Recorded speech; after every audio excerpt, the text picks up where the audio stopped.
कवित्री बाधा बन रही थी। वो कविताएं लिख रही थी कि आप ऐसे को पैगंबर मानते हो जो कि मक्का से इधर आया और उसके बाद यहाँ काफिले लूटता है, लोगों को आपस में लड़ाता है और अपने ऐसे अकीदे जिसको इस्लाम कहते हैं उसमें दाखिल कर लेता है।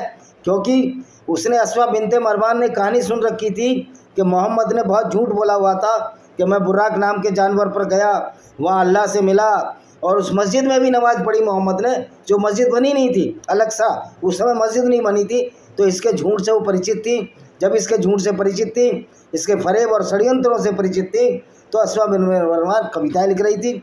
तो मोहम्मद को लगा किसी की व्यक्ति को जो झूठ और फ्रॉड के आधार पर अपना साम्राज्य स्थापित करता है, तो इनके प्यारे नबी मोहम्मद साहब को लगा कि मेरा साम्राज्य तो बिखर जाएगा, टूट फूट हो जाएगा। तो वो कविताएं लिखती थी। तो उसने कहा कि जाओ, मुझे इस अस्मा बिनते मरवान से कौन छुटकारा दिलाएगा। उसको अंदर अंदर ये डर था कि वो कविताएं लिखती थी, वरना एक कवित्री से क्यों डरना। इसका मतलब मोहम्मद बहुत कमज़ोर थे, उनका नैतिक बल था नहीं।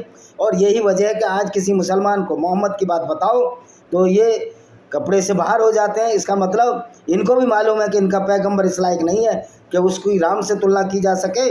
और पाकिस्तान के कुछ लोग राम से तुलना करते हैं। मैं पूछता हूँ, क्या राम ने लड़कियाँ बेची थी? मोहम्मद ने तो लड़कियाँ बेची थी। क्या राम ने औरतें लूटी थी? मोहम्मद ने तो औरतें लूटी थी। क्या राम ने काफ़िले लूटे थे? मोहम्मद ने तो काफ़िले लूट रहे थे। तो राम की तुलना करना बिल्कुल गलत बात है। बल्कि वाल्मीकि भी मोहम्मद से अच्छे थे, जो डाकू होने के बाद भी उन्होंने डाकूपन त्याग दिया और एक बहुत बड़ी रचना जिसको कि हम वाल्मीकि रामायण कहते हैं लिखी।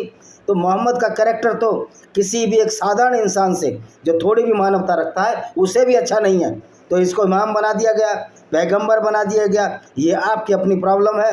लेकिन आप जब इसी विचारधारा को, इस्लाम की विचारधारा को मानकर लोगों को कत्ल करोगे तो निश्चित तौर पर हम तो उसका रिसेंटमेंट में बदला लेंगे, क्यों नहीं लेंगे, और लेना भी चाहिए।